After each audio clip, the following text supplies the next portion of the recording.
I want to welcome you all to day 4 of the Astrology Summit 3.0, Raising Consciousness and Deepening Your Spiritual Path. For those of you who don't know me, my name is Amanda Poole-Walsh, and I'm the CEO and co-founder of Astrology Hub.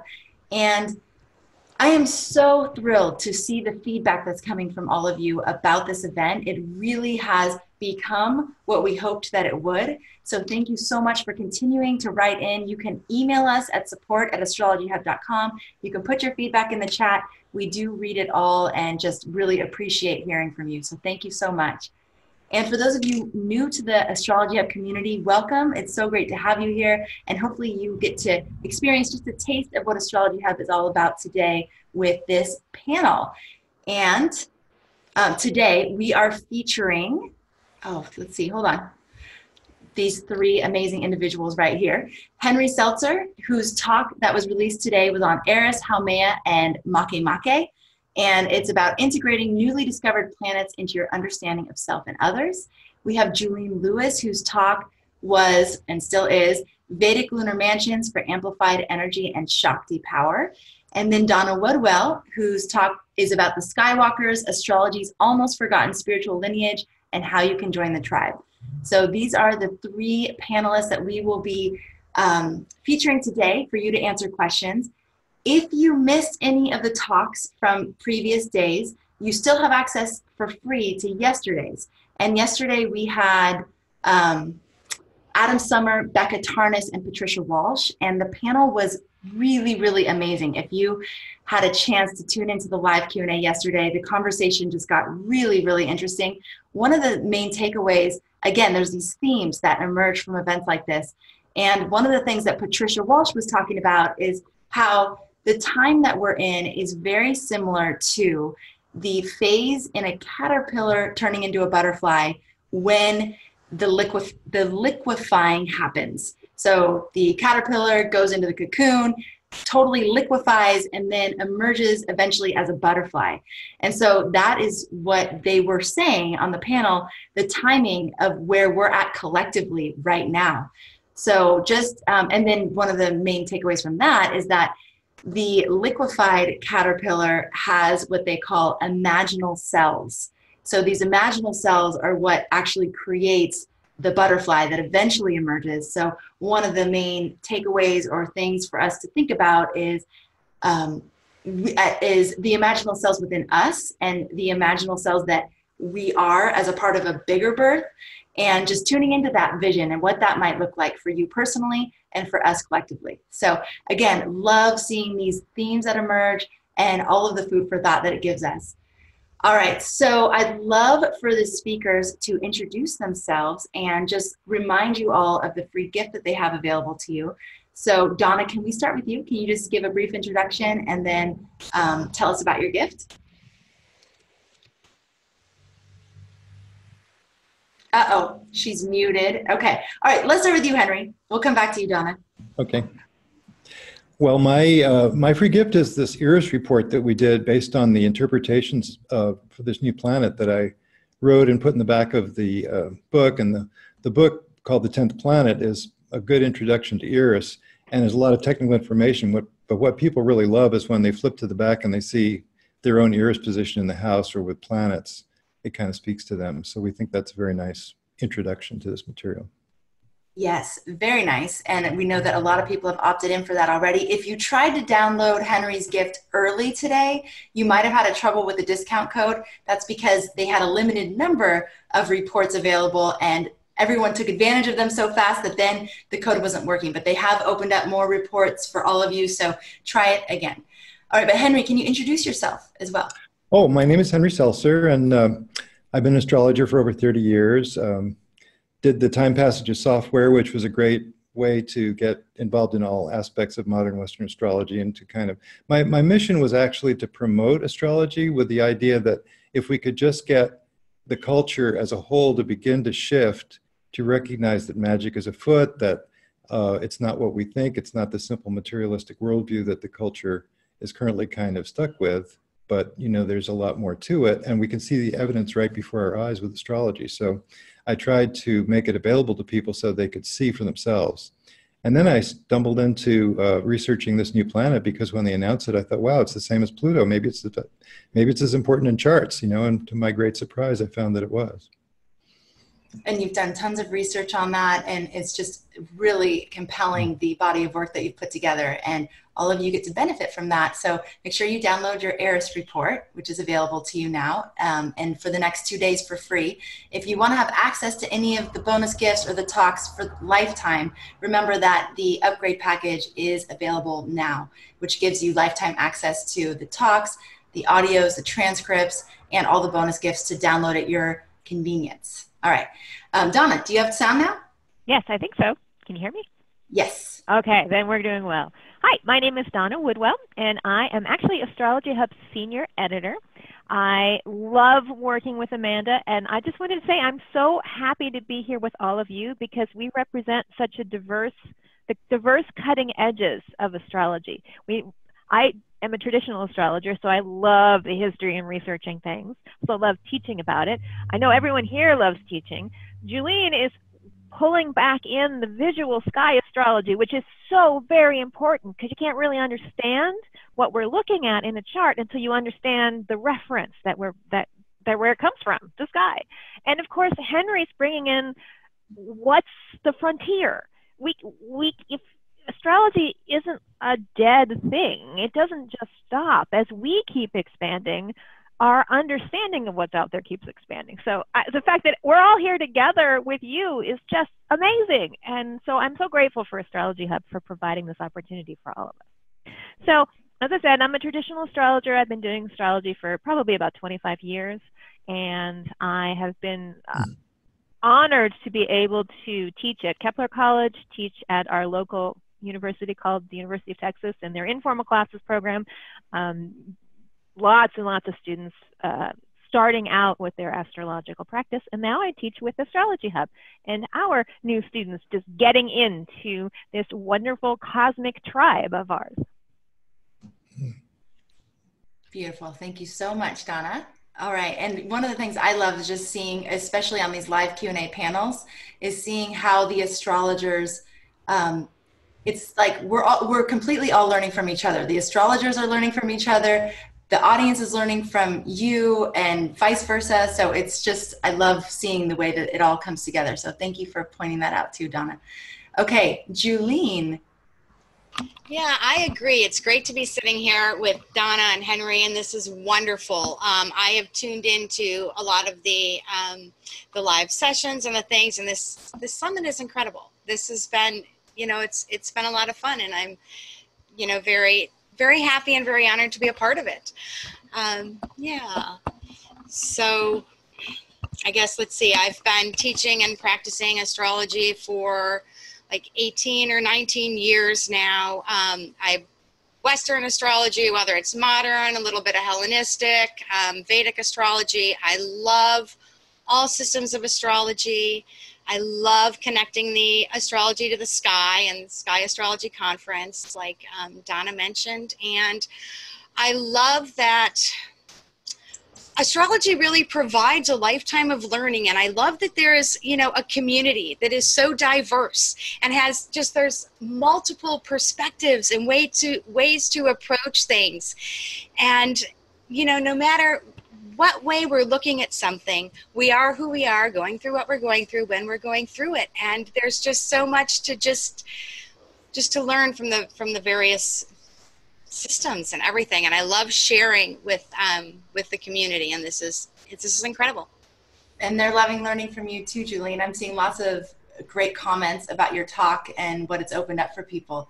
So it's very exciting. And that is one of the main foundations of Astrology Hub. Is obviously it's a hub, so it's bringing together different perspectives. Yeah. And what I love watching is how different astrologers and different perspectives resonate with different people in the audience. And so there's something for everyone, which is just great.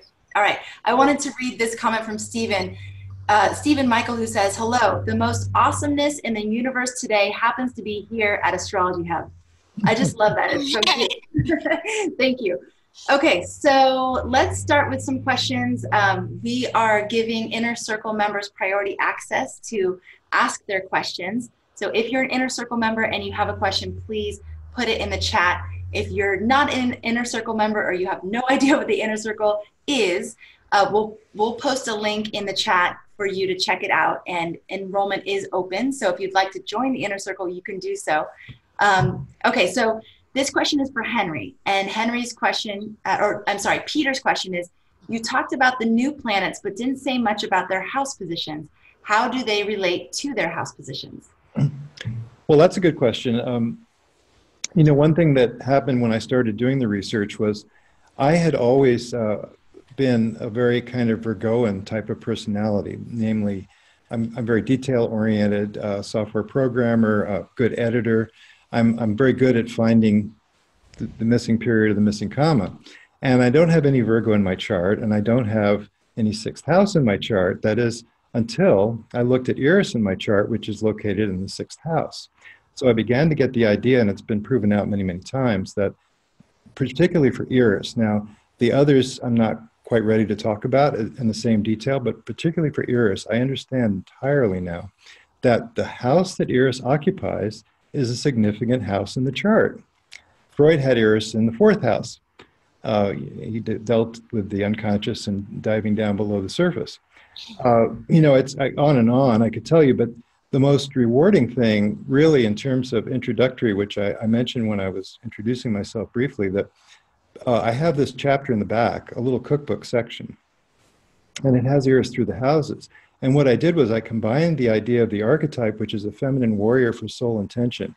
It's a warrior energy, but it's for deep soul intention, not just for fun, you know, not just to fight for the sake of fighting, but because there's a deep purpose involved. So you get in touch with your deepest purpose and you find out what that is, and then that's how Eris manifests. It could be a connection with a natal planet, it could be in a house.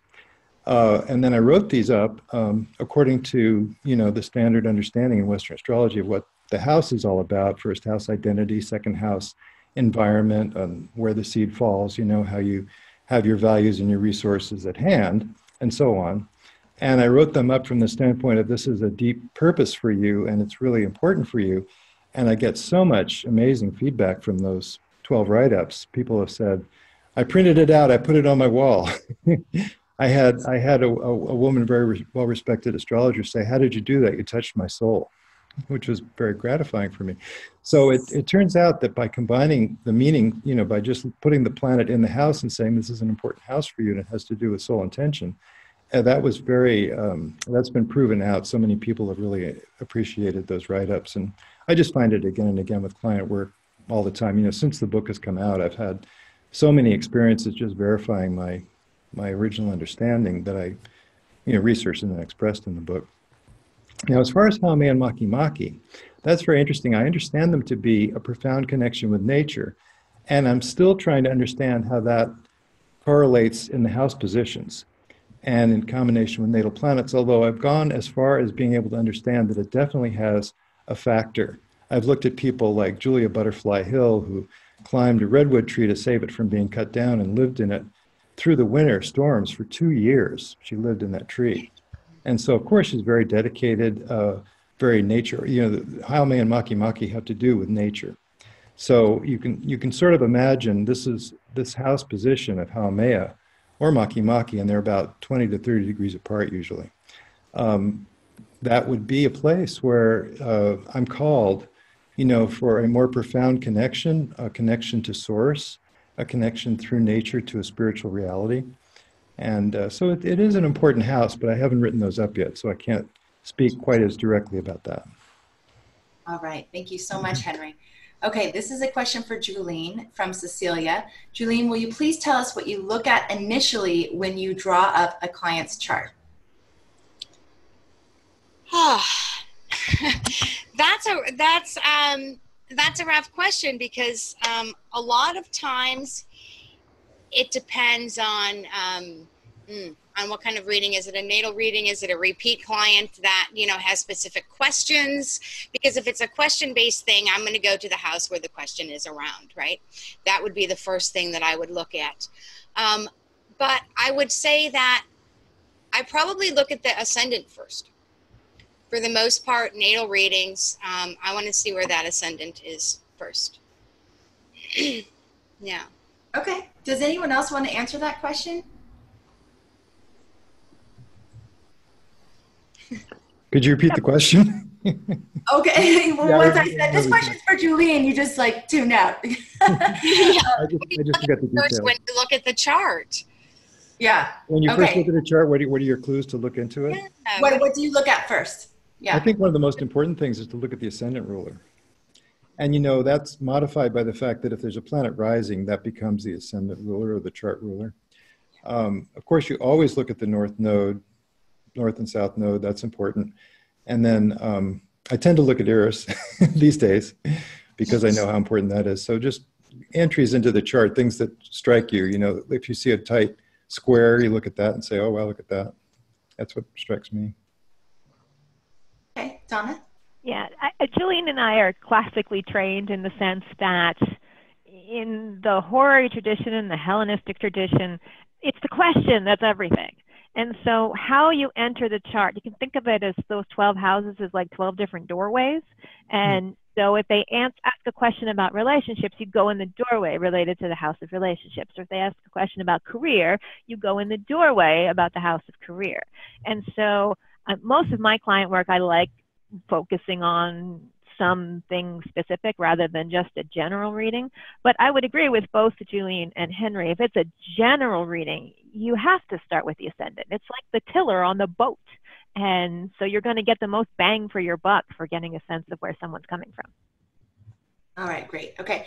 Christina says, I did not realize there were talks to listen to during the day. I think this is just a good opportunity for me to tell people about this event. So what you're tuned into right now is a live Q&A panel with the 3 astrologers whose talks were released today. And all you have to do to get access to the talks is register at summit.astrologyhub.com. It's a 7-day event that started on Sunday. So you've missed Sunday and Monday, but you still have a chance to tune into Tuesday and Wednesday. So yesterday's talks were from Becca Tarnas and Adam Summer and Patricia Walsh. And then you have these 3 talks today, and then you'll be able to tune into the rest of the talks throughout the week, ending on Saturday. Every day there's a live Q&A panel with the speakers from that day so that you all have an opportunity to ask your questions. So again, it's a free event. It's happening all week. You have free access to each talk for 48 hours. If you want to own the talks, you also have an opportunity to do that with the upgrade package, and you can learn more about that after you register and or with the link in the chat. Okay. Let's go to our next question, which is for Donna from Sam. Can you give examples of skillful expressions of each of the zodiac signs? I can, but I was trained in a shamanic practice and a magical practice before I got to astrology. So, generally speaking, I think planets first, zodiac signs second.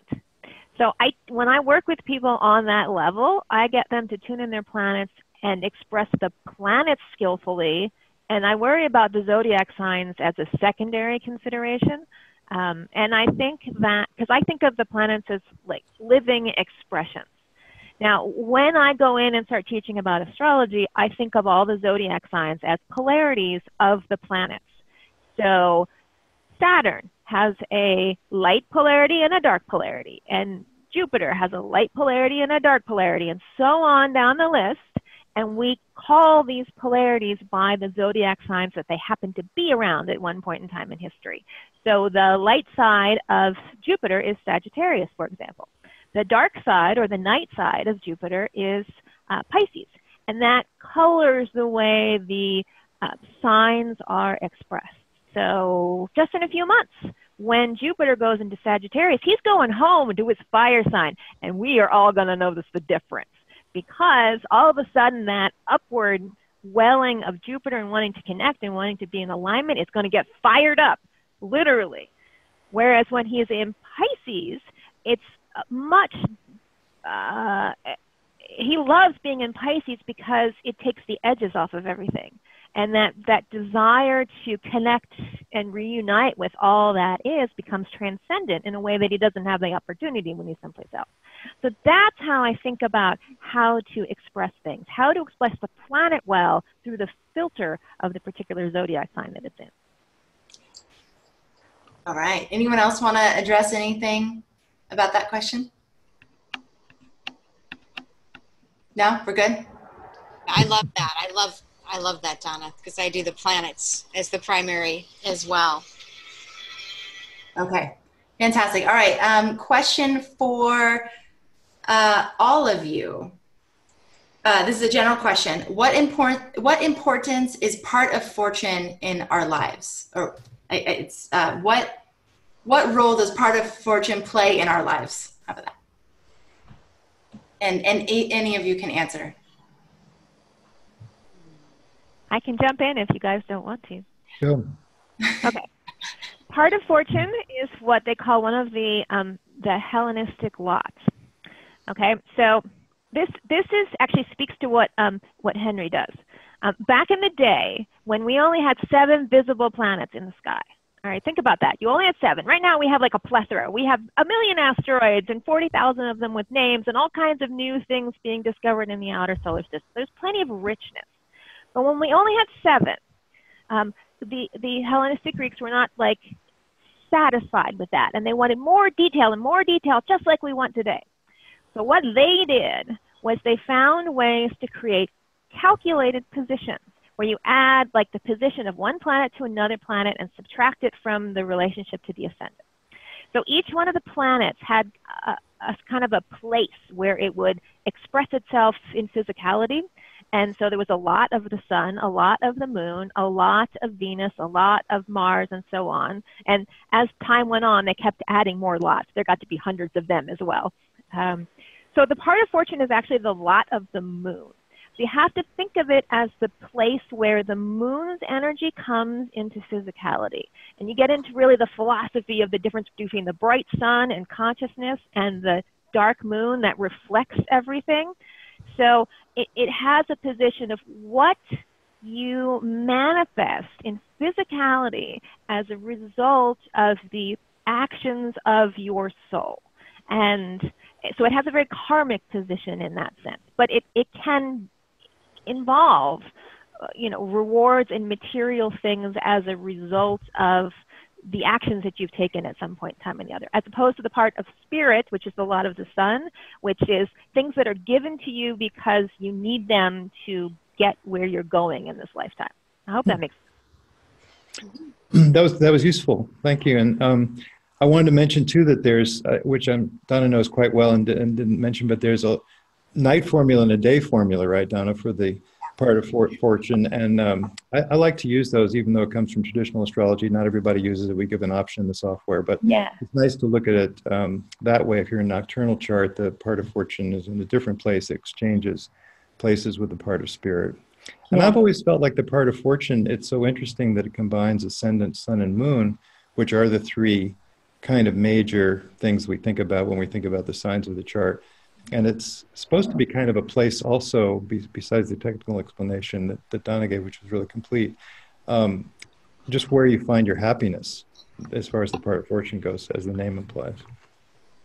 Yeah, how else you can find your happiness.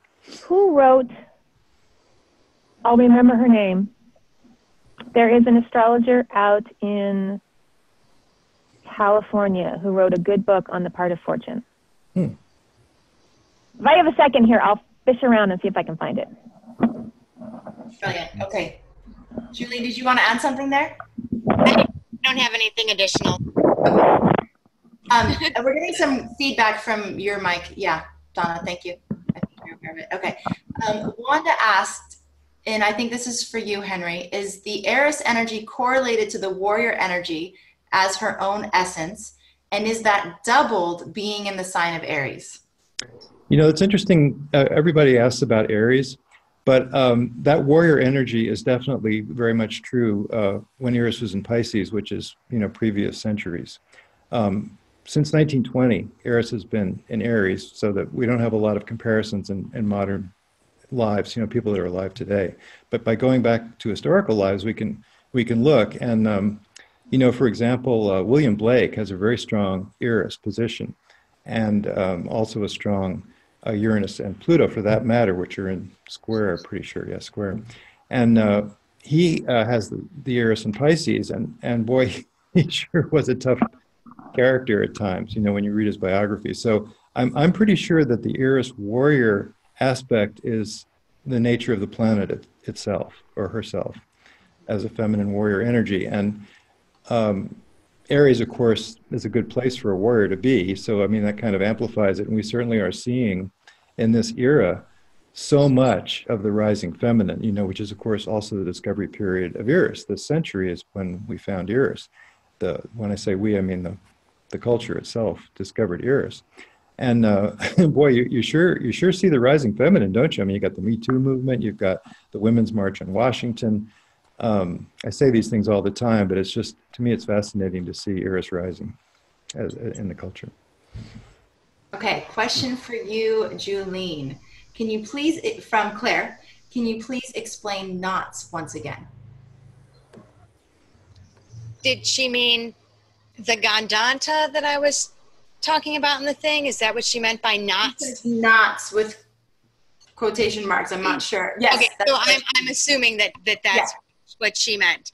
Yeah. So yeah, that's just something that happens at the end of water and the beginning of fire, because that's where there's no nakshatra that's going to bridge from one sign to the next. So what they call that is Gandanta, which if you unwrap the word and translate it, it's like not or not at the end. So sometimes if you have a planet placed now not in those whole nakshatras, it's just at the very end. And, you know, like many things, there are a couple different schools of thought on that. So if you're in the last pada or the last 320 of the nakshatra, or of a water one, only last 320 of water, or only first 320 of water, of fire, first 320 of fire, last 320 of water, that's where that Gandanta is, 3 degrees, 20 minutes. But there's also another school of thought that says it's only 48 minutes on the edges, on either edge. And so in my experience with working with people and clients who have planets at those edges, that people have seemed to have this karmic theme, like, wow, what this nakshatra about really seems to be the thing that happens to me in life that I repeat over and over and over again, like I really am unraveling a knot or peeling back many layers with this issue. And at 48 minutes, you know, every client that I've seen that has that, so I'm not saying that it, you know, you don't want to say every or none, but that's been consistent. Whereas when I've gone out to 320, it's been hit or miss whether the person has felt that way or not. So definitely the 48 minutes works for Gandanta, and the 320 is yours to play with and come up with your own research and decisions, right? All right. Thank you so much, Julene. Yeah. Okay. For Donna, Judy is asking, what is the meaning of the final dispositor in a chart? I love that technique. Well, I teach it to all of my students because it's a really fast way to get a sense of how the energy flows in the chart. I call it the cosmic wiring diagram. So basically the idea is that every planet, I just said before, has a day side and a night side. So every planet has a sign, and the sign that it's in has an owner. One of the planets, it's either someone's day side or night side. So you draw kind of a map of, let's say the sun is in Aries. Aries is one of Mars's signs. So where's Aries? And you go find Aries in the chart. Maybe it's over in Virgo.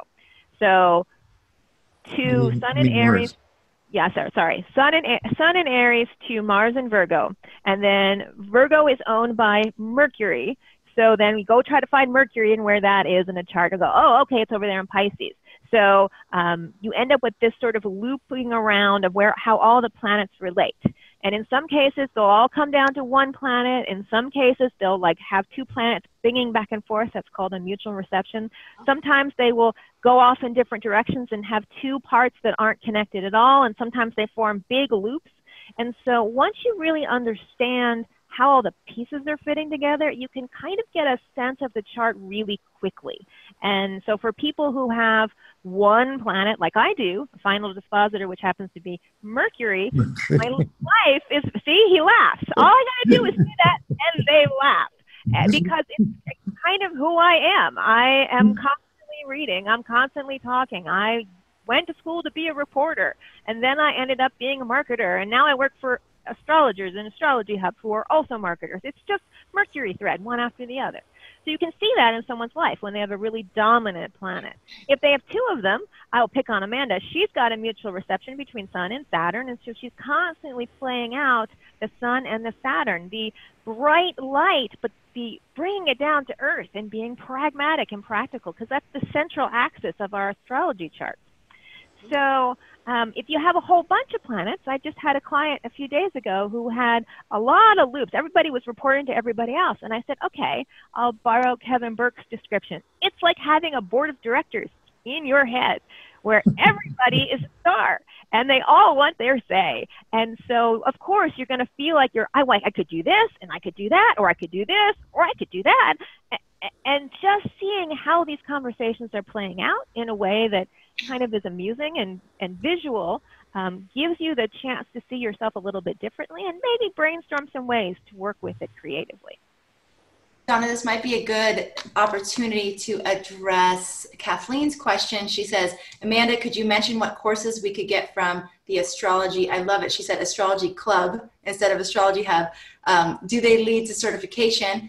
And do you want to tell people about Decode Your Cosmic Blueprint, which is one of our flagship programs? Sure, I would be happy to. So if you want to study with me, what we have done for Astrology Hub, I think is pretty epic. We have so many different kinds of astrologers. We have visual style astrologers. We have new planet astrologers. We have evolutionary astrologers. We have Vedic astrologers. We have all kinds of things. So what we did was create a core course, really the core course I wish I had had, that is not focused on one particular school of astrology. That's the foundational history and all of the basic language that you need to be able to take full advantage of all the kinds of things that Astrology Hub offers. So it's a 10-week crash course in a little bit of history, some visual sky astrology, going through the basic symbolic language of astrology, from drawing on some deep Hellenistic roots that includes the planets and the signs and the houses, everything else you need, but also the essential dignities patterns, that dispositor tree that I talked about, all this stuff wrapped into a package designed to make it really, really easy for you to get fluent in astrology, because we do the technical stuff, but we also help you embody it. Because at the Hub, it's all about embodying. It's not real until you can feel it. And so it's a really fun course. Last round, we had 500 students. Oh, no, it was epic. It was just epic. And it's so much fun to feel like you're learning with your tribe. So I'm really pleased to be able and proud to be able to go on this adventure with everyone. Yes, and tell them about the next round, because it's been closed for a while. Yes, it's been closed. We did our first round in the spring, and we are opening up the next round today, I believe. Yes. Yes, it's opening up today. So you'll have another opportunity. We will be launching, the first class goes live on October 14th. So you got a little bit of time. We'll be going from the 14th all the way through until the week before the holidays start in earnest. And jump on board, because we never know when it was going to be live again. And so if you want to have that, what do you call it, the sizzle, that special magic of being on board and something that's happening in the moment, definitely check out this time, because we don't know when we'll do it again. All right, so people are asking about the link. Stephanie is going to post that in the chat in just a minute, so you can check that out. How much does it cost? Just check out the page. It is, we have one payment option or 3 payment option. So it's I don't want to get it wrong. Donna, do you know what it is? 1 payment or 3 payments? The 1 payment is $497. The 3 payments is, I believe, $177.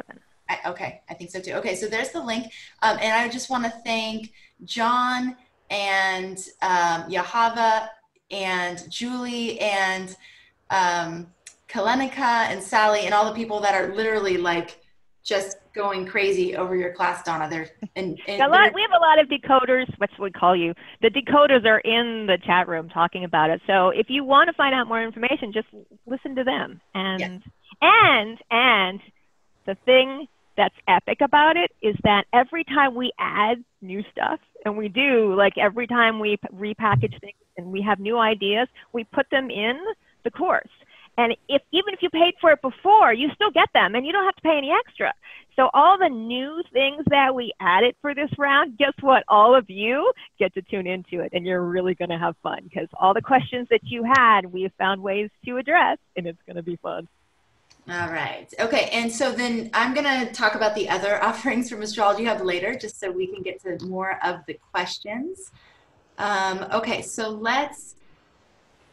Wanda wants to know how you all interpret planets that are retrograde.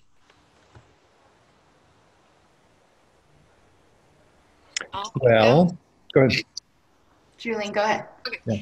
I tend to look at them as more powerful because they are closer to Earth, right? Retrograde planets are closer to Earth. They have slowed down, or they're slowing down. They're going to station and, then speed back up again. But I think sometimes retrograde is more powerful. I think a lot of times we look at retrograde planets as a scapegoat to blame for something. And I think there's so much more to retrograde planets. It kind of gives you a chance to revise and tweak what you were working on, right? With that planet's energy. That's great, and I think we can distinguish between the retrograde of inner planets and outer planets as well. Yeah, to me, true too. Yep. the inner planets, if Mercury, Venus, or Mars is going retrograde, that's a big deal, or it's retrograde in the natal chart, that's a big deal. And then the outer planets kind of go retrograde for maybe 5 months out of the year, so it's not quite as special. To me, it isn't. But they all manifest on a more internal level if they're retrograde, I believe. I think we get to tune inward with them when they're retrograde. Yeah. Donna, do you want to address it? What they said. Okay. All right. Let's see. So, okay. Henry, when do you feel like you will come out with a second edition of the 10th planet in future years? Well, what I'm working on now is really quite interesting because, the 20th, the American Ephemeris for the 20th century and for the 21st century, those people, which is ACS, have actually asked me to help produce an ephemeris of the trans-Neptunian planets, and we're going for the ones that are actually named. In other words, there's a lot of things out there, and these dwarf planet candidates are also important. Not to disparage that at all. I mean, they are very important. What I've chosen to focus on is the ones that have actually been named by the astronomers as these are planets. And there's 4 in number if you count Pluto. So we're going to do an ephemeris of Pluto, Eris, Makemake, and Haumea, and I'm going to write the introduction to that, which will touch on all 3 of these new ones. So that's the next thing I'm working on. Okay, so this is a general question for all of you. What are the nodes? They are points in space where as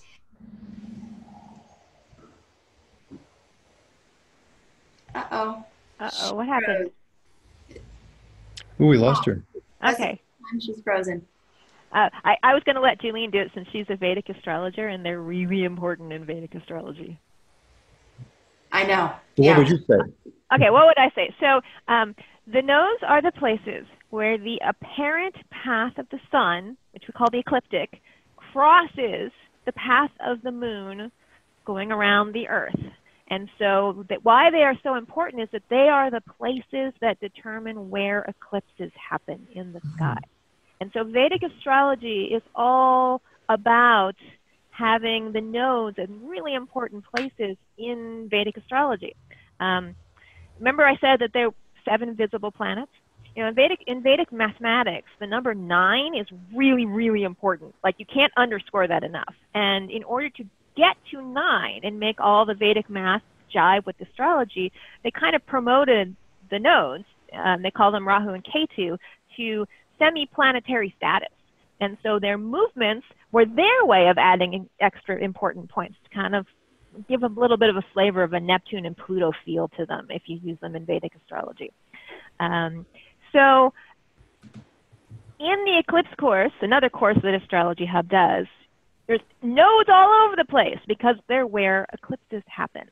And depending on the kind of astrology you practice, some, for example, evolutionary astrologers use them as a way to talk about one's evolutionary path in the world, going from the south node, moving to the north node. I said Vedic astrology, they have a different sense. It's the north node is very much Rahu, is where you feel compelled or that's got this compulsive, whereas K2 is sort of where things are letting go. And I definitely suggest checking them out, especially across different ways of doing astrology, because they can be really illuminating about what's important to the school of thought. And wouldn't you say too, Donna, that it's not just evolutionary astrologers that practice with the nodes? I think they're generally accepted to be important in Western. Yeah, they're certainly important in modern astrology. I mean, ever since we had the Theosophical Society 100 years ago, they have taken, and Dane Ridger loved them. He loved all things about the moon. So, and they were in karmic astrology. So it makes it interesting, doesn't it, about the moon? Because, you know, that we have the sun and we have the moon, and we know that the sun is really important. And in astrology, that's what everybody always talks about when they say, hey, what's your sign? It's your sun sign that they're talking about. And the moon is another really, really important and almost sometimes neglected side factor, not side factor, but important factor that they balance. You know, there's the sun is the Apollonian or the rational, and the moon is kind of more the subtle and the dark and mysterious and unknown. And so the moon's nodes being so important in astrology, which is where those two orbits kind of combine. I think it's really fascinating that they're so powerful, and usually does indicate like the direction, the life direction. You know, you're coming from the standpoint of the south node, which you have it down, and you're heading towards where that is is more mysterious and less understood, which is the opposite sign. They're always opposite each other in Western. Great to have you back, Julene. Yeah, so something interesting. In Vedic astrology, the nodes represent disturbances and interruptions and things. And isn't that funny? The node question comes. My computer just went wonky. So, yes. Do you want to address what you were going to say? I was just going to explain what they were, and that's probably been done in my absence. No, I just flavor on it. I just said Rahu and Ketu. They needed 9 planets, and so they became very important in Vedic astrology, and I wish Julene was here to give you a better explanation. So, but the nodes are just, they're points in space, right? Where the moon, as it is orbiting around the Earth, and the Earth is, you know, orbiting around the sun, and where they cross the ecliptic. So that's where the lunar orbit crosses the ecliptic. So the north node's also the ascending node because it's crossing, going this way, and the south node's going that way. Descending node. Yeah, and Rahu and Ketu, it goes back to a story of churning the ocean of the milk, where the nodes come from. So I don't know if we want to get into a story or if we want to go on. Maybe just what they represent. I think that might be helpful. Oh, okay, so pretty much it takes a lot of the same similar meanings of Western, but with Vedic, Rahu is like the head, right? It's because the whole thing was a serpent. And on one hand, because it is serpent, they represent Kundalini, right? And the rising of the energy through the chakras, right? So all the planets are going to have a chakra. And Rahu and Ketu are the Ida and Pingala channels of the Kundalini energy going up through the chakras on one hand. And then on the other hand, aside from, or in addition to, you know, the north node being the direction we're going, it also tends to be the things that we are gobbling up, but we're not satisfied when we get them, because Rahu is just this head and he has no stomach and he can't digest the experience. He can't feel full from it. So it's like he eats something and it just goes right out his neck and he's not satisfied. And I'll be happy after this. I'll be happy after this. I'll be happy after that. And so there's a piece of that where we get disillusioned with the material world and go more to a spiritual thing, which brings the South Node kind of full circle in a cycle instead of a trajectory. That's interesting. All right. Thank you so much. Okay. Brandy is wondering how important are exact birth times in a chart, especially for those on the cusp? Well, I'll take that. I've worked with both of them because, you know, sometimes you don't have the birth time. And it's very nice to be able to do the sun solar chart, which is a sunrise chart, which is put the sun right on the ascendant and do equal houses from there. So if the ascendant happens to be if the sun happens to be 14 degrees Virgo, you put the ascendant at 14 degrees Virgo and the second house cusp at 14 degrees of the next sign and so on. So you can do that. And it's a very valid chart. I mean, it's a mistake to think, which is the basis of sun sign astrology and all the newspaper columns that they're done well. So it's a mistake to think that you can't do astrology without the time. However, then the other thing to say, and I'm sure everybody on the panel is going to agree with this too, is that yes, it's really good to have the time because then you can do a chart based on the actual ascendant at the moment of birth, which is what time it was. Yeah. Right. Just to add, sorry, go ahead. No, you go. I was going to say, just to add to that, having a birth time is a luxury. You know, for most of history, there weren't clocks. I mean, there was a water clock that might have been in the middle of the town, but it's not like there were birth certificates and records to go look up. And that's if you were an important person and someone thought to write down when you were born. And even then, it would have been, you know, an hour-ish either way. So, I mean, and astrology survived the experience, and we still have it today.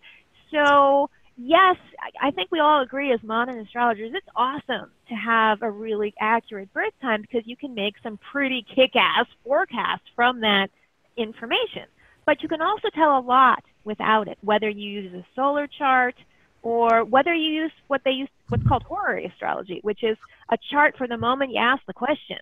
And since you don't have a birth time, you just have, hey, will this woman marry me? So the moment that the astrologer understands the question, you write that out and you look at that chart to get an answer. So it's such a powerful tool that I would agree completely with Henry. It's good to have, but there are also ways around not having it. But, you know, just to add one thing, when I was doing the Eris research, there's a guy named Robert Anton Wilson who actually was going around saying, "Hail Eris," all his life.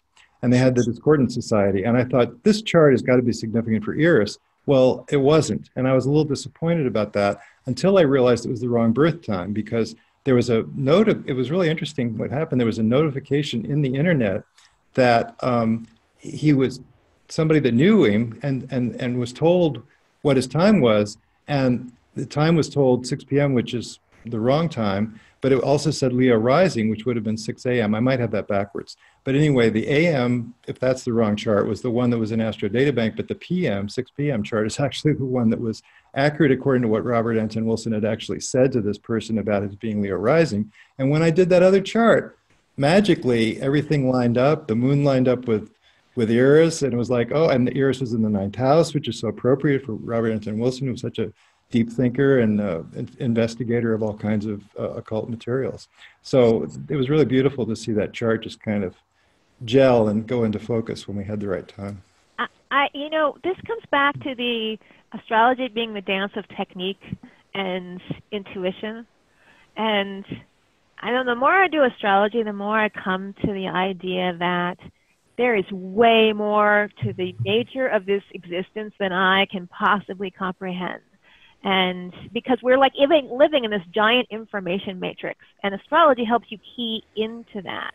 For example, I knew an astrologer here in Austin who was a professional astrologer for like 20 some odd years. And she thought she had one birth time, and she was digging around in her attic and she found her actual birth certificate, which was like 3 hours off.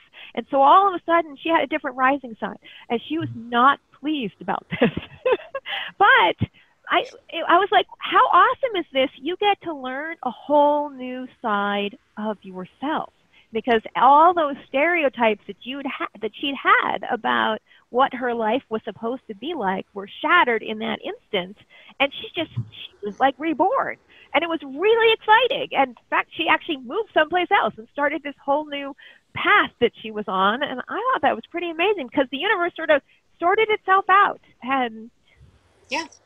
Well, what we'd say is that there was some meaning to the fact that she found her birth certificate when she did, because that was when that phase of her life was kind of going to start. So we can say that not only is astrology the universe speaking back to us, but all kinds of other ways the universe speaks back to us become more clarified. Even, for example, Linda Goodman. Do you know the story that Linda Goodman got into astrology because of opening a closet door and having a giant astrology book fall on her head? I didn't. Wow. No. Julene, did you want to address that? Because I know you did originally. No. You're good now. Yeah. Okay. Donna, there's been lots more questions about your course. Constanza wants to know, when will the Decode second level course be offered? well, that's an Amanda question. Okay, all right. Those of you who are listening are getting insider information, but it will be offered next spring. So we will be offering Decode this fall, and then Decode level 2 will be offered next, like March-ish, March, April. So be on the lookout for that. All right, and then Kathleen's interested in the course, but does it lead to any certification? So I know we have that in the works, but do you want to address how we're going to create that opportunity for them? That is a really, really long conversation. This course, we tell you what programs are out there, what organizations are out there that will certify you, from NCGR to the school, the Faculty of Astrological Studies in England, to the BASPA University program. There's a lot of options that you have out there. So in this, we don't have a mechanism to certify you. I mean, other than we're not giving you a certificate of completion, but we are giving you a path to where all of those are located. So that you will, and a sort of, you know, those matrix they make on websites that check off, this one has this one has that. So we have this program requires you to do chart math, and this one does not. This one has an oral examination, and this one does not. So at least you can see all of the possibilities on one single page, which will help you decide which one's best for you. Plus all the you know, all the information we collect. When we were at UAC, we were going booth to booth and collecting up all the current brochures, and we made them pretty and I put them in our course. Donna, and also, isn't the course material the material that they will need to know in order to pass those certifications? Depends on the certification program, but yes, what we base the material on is the core program that Kepler College and the International Academy of Astrology has just defined as core to astrology. And it's the one that they use to teach all of their students. So that there are certain things that, you know, the educational community had decided were core. So you will be the equivalent of their 101 classes. With the addition of math, some of you would have to learn charts. You would be able to do the level 1 of various exams. But since each school is different, we can't tell you that, yes, it's going to be completely the same. But a lot of people who are taking like the ESAR exams, for example, they came to our course last semester because they wanted to brush up on all of the basics, like kind of as the prep for taking the exam that they were going to take anyway. And I actually sat on the boards of 2 of the certifying organizations, so I know a lot about what they're doing and can help you find, if you have specific questions. A lot of people just came to me and I said, well, you could do this or you could do that, and we had a little private conversation. Okay, Donna, there's still more questions about your class. We'll do one more and then we'll move on to more of the other questions. Susie's wondering, if we purchase the original Decode class, how do we get the new information? And the answer is, once the new information is released, it will be in your portal where you access all the other class materials with the same username and password. So you'll be able to access all of it there. Okay. And there's been such amazing comments in the chat. Thank you so much. You all are amazing. There's so much great energy being exchanged between everyone and sending your way to astrologers. So thank you so much. Okay, so let's do another one. Julene, Wendy wants to know, what are the planet names for each chakra? Okay, so the planets go from, it starts at the bottom at the root chakra with Saturn, and then they go straight up. Saturn, Jupiter, Mars, Venus at the heart, Mercury, and the sun and moon. And so what happens then is that each of the signs also follow, so that you've got the masculine and the feminine sides of the signs, and you have the signs snaking through in order, right, of all the way up and back down. Okay, great, thank you. You're All welcome. right, so one of the questions that we've asked on several of the days of this panel, and it's basically one of the core themes throughout this entire summit, is around the topic of fate versus free will, and people exploring that. You know, sometimes astrology makes it seem like it's all fated, but then where does free will or choice come in? So do any of you want to address that question or that idea or concept? Well, I could take a brief shot. I think it is a predilection for people to think that, gee, astrology is telling me what I have to be, and of course that's not the case. I mean, for example, Yogananda in the autobiography of a yoga was a great believer in astrology, of course, along with his mentor. I'm getting his name wrong, so I won't say it. But anyway, he said there's no astrological indication that cannot be overcome by the will of the individual. Another way to look at it is twins. You know, that's another thing that people are kind of puzzled about, because they say, gee, twins, we have exactly the same chart. I mean, it's 10 minutes different. There's not that much difference, you know. And the answer there is that the astrology is actually, it's a pattern that you can grow into, and you can inhabit different parts of it. So that typically in a family, when one child or another child has different slots that they kind of, one is the popular one is the studious one, etc. You know, they tend to fill different aspects of the same astrological pattern, but they grow up quite different. And the other thing to say, of course, is the chart is not the same thing as the soul. It's a chart. It's a map. It's not the territory. So it's one way of mapping your psychological DNA, perhaps we could say, but it definitely doesn't leave you fated to always have a difficulty. And another way to look at it is the experiences that adolescents have can be very difficult, and it depends on the adolescent, on the individual, whether they rise above and they become just this incredible person that's bulletproof, that really has survived all this stuff, or they go under. I mean, that's just kind of like, it's up to you as you live through your life, and it's up to your stage of evolution as you, of the soul, of your soul, as you live through your life, how you inhabit what the chart provides. All right, Donna or Julene? I don't necessarily think that it's a fate or free will question. I think on some level that like both are happening at the same time. I think that, you know, when we're looking, the fact that we can look at somebody's transits or somebody's whatever's going on, and we can get an idea of the energy of what they're going through, right?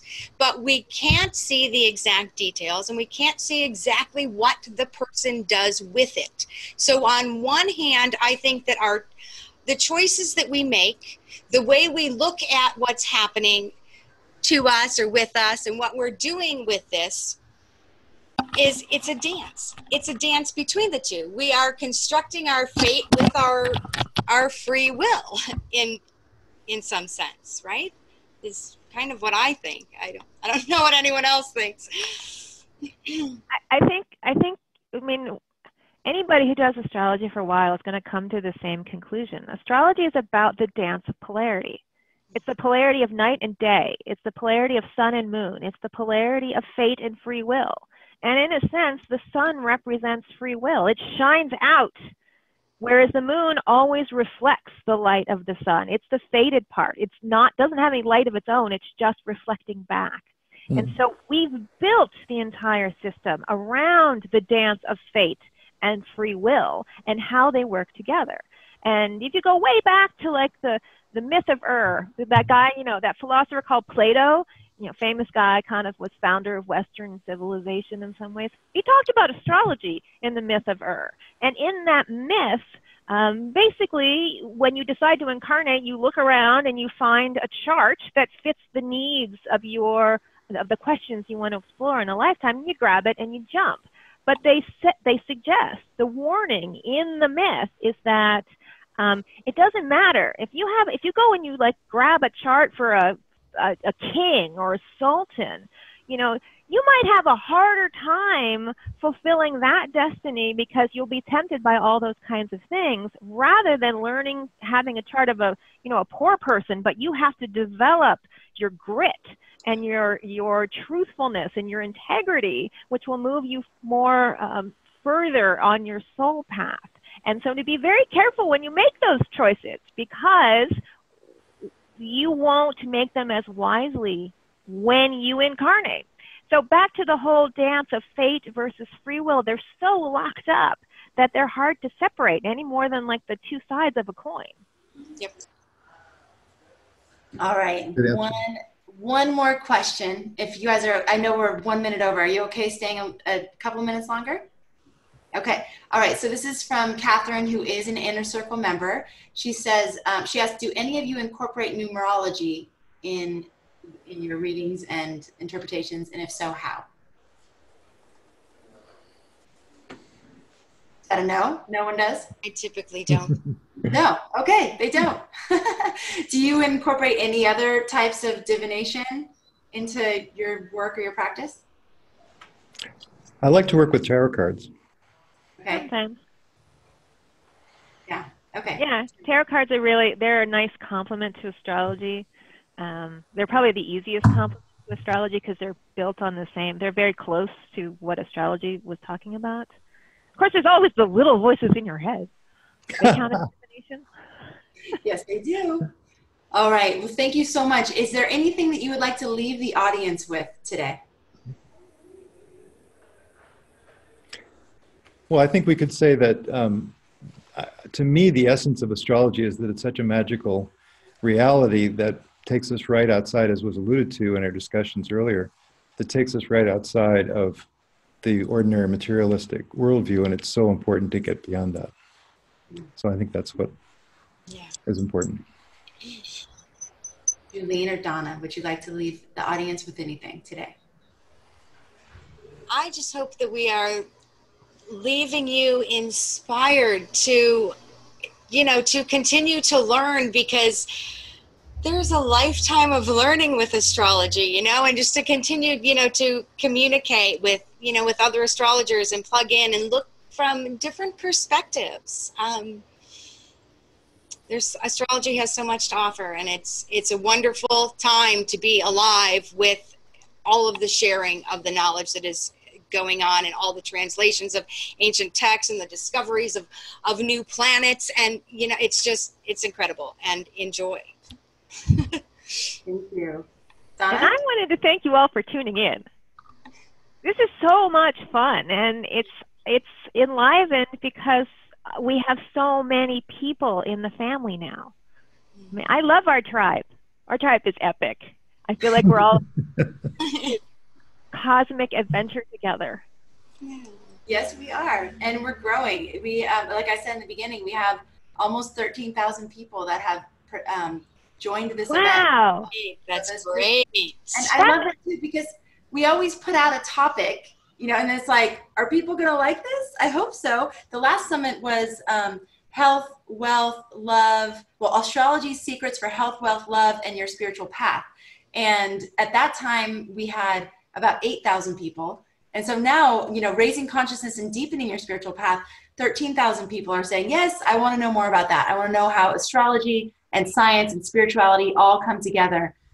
So it's really gratifying to know there's It so must many. be like Wonderful. the largest astrology gathering ever, even if it's virtual.